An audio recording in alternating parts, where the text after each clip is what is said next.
we need to know, all of us, is more about the history. What we need to know is, I think, summed up in the title of the book that you just mentioned. This is part of 100 years war on Palestine. It's not a war in Palestine.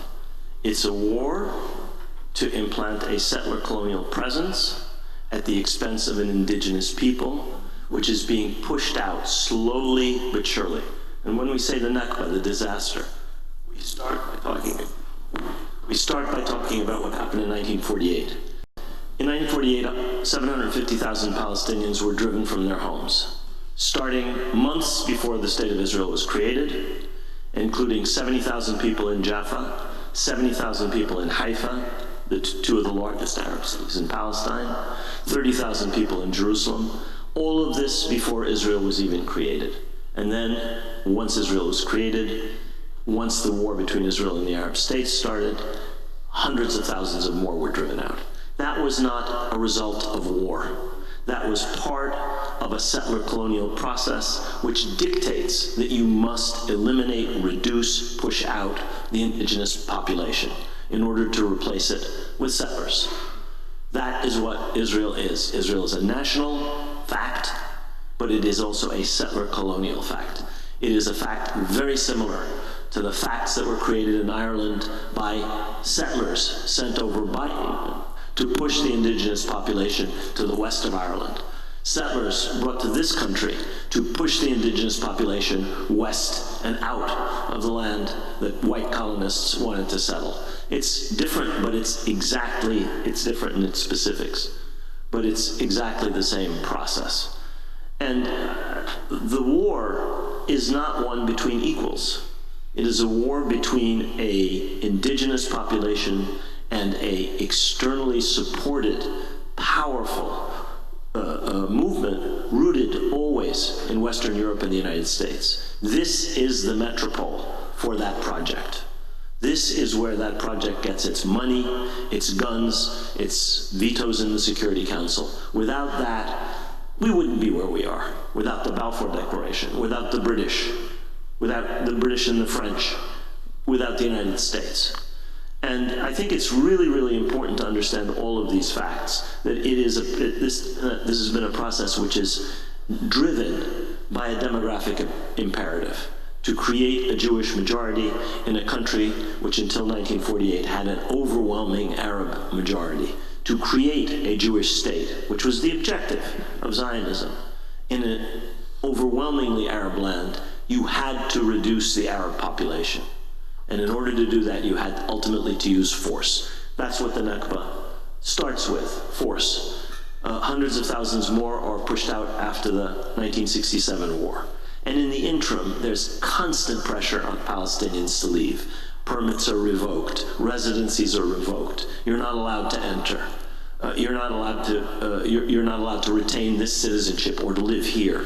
All of it designed to squeeze the population either out of the country or into smaller and smaller spaces. You can call them Area A, Area B, Area C. You can call them Bantustans. You can call them Native American reservations. It's the same thing. It's the same process. It's the same logic. It's the same racism. And I guess the last thing I'd say about the history is that in this unequal struggle, which involves unremitting violence, one of the first leaders of the Zionist movement, a man named Zev Jabotinsky, the spiritual father of every government since Yitzhak Shamir's government, he said it. We need an iron wall. We need force, or we cannot do this. Every native population resists its dispossession. That's not me. That's Jabotinsky. And he said it again and again and again. And that is what has produced Palestinian resistance. Unremitting violence. You cannot have dispossession. You cannot have people's homes and property taken away without the use of violence. You cannot force 750,000 people from their homes without violence. And that is what the Palestinians have suffered in this war. And they've resisted. Sometimes they've been successful, sometimes they've been unsuccessful. Sometimes that resistance was political or nonviolent, and quite frequently it was violent. Violence inevitably breeds violence.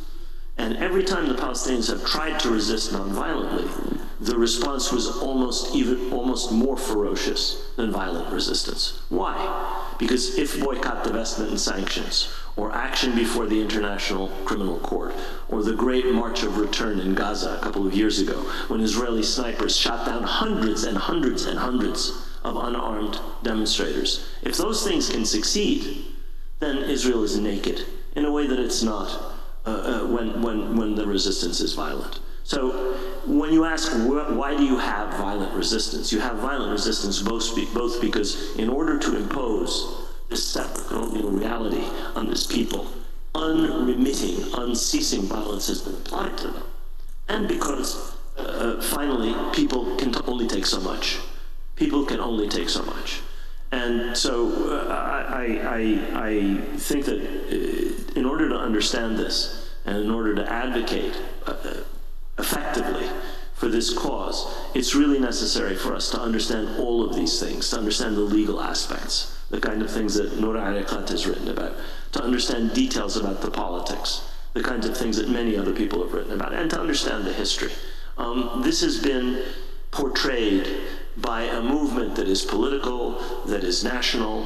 I'm talking about Zionism, that is economic, that is military, but it is also a public relations project.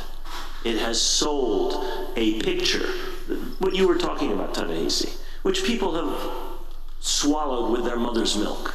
And it is necessary to deconstruct that, and the only way to do that is to know better than they do the reality of what has been happening in Palestine for more than 100 years. It is the best $3 billion investment we make. Were there not an Israel, the United States of America would have to invent an Israel to protect her interest in the region. The United States would have to go out and invent an Israel. We need to understand a bunch of things. We need to understand that there's a strategic thing there, serves American imperial interests, has always done. That's why the British started this project. They did not do it for the brown eyes of the Jewish people. They did it because it was in the strategic interests of the British Empire. And that's one reason the United States does it. We do not give $3.8 billion a year plus the $10 billion that Biden's asked for additionally this year for anything to do with sentiment. It has to do with strategy, it has to do with oil, it has to do with interests, imperial interests. It has to do with a couple other things. It does have to do with the evangelical right. That's one of the things that moved Britain to support the Balfour Declaration, to support a Jewish national home in an almost entirely Arab country. And it's one of the things that moves American politicians. The votes, the money, the concentrated political power of the evangelical right. It has to do with money. Our politicians are whores. They're bought and sold. That needs to be said. And the bigger the donor, the more services they get. And that's part of it. And if we ask, why is it that our media is so complicit? Well, it's partly because our media is an echo chamber for the people in power in Washington. I read the New York Times some mornings, and I say the New York Pravda Times. And I read the Washington Post, I read the Washington Izvestia Post. They are like the Soviet press during the Cold War. They are, whether it's the Ukraine war or whether it's this war, they echo power. But they also echo money. Who owns the Washington Post? Jeff Bezos. Who owns MSNBC, NBC Universal? Who owns those institutions of the press? The same people who own the politicians. The same people who own our universities. Who runs our universities? Who runs our universities? Not the presidents and the deans and the department chairmen and women. It's the Board of Trustees. What is the Board of Trustees? It's the same people who finance the politicians, same people who own the media. So if we see a compliant media with a government that is supportive of Israel because of votes, because of the evangelical right, because of imperial strategic objectives, it's very simple. when we see university administrations kowtowing to one narrative on Palestine, as they have done right across the country, it's for the same reason that our media does it, and the same reason that our government does it. It's money, it's power. It's very, very, very simple. I can give you a more sophisticated explanation, but I think that that really sums it up, frankly.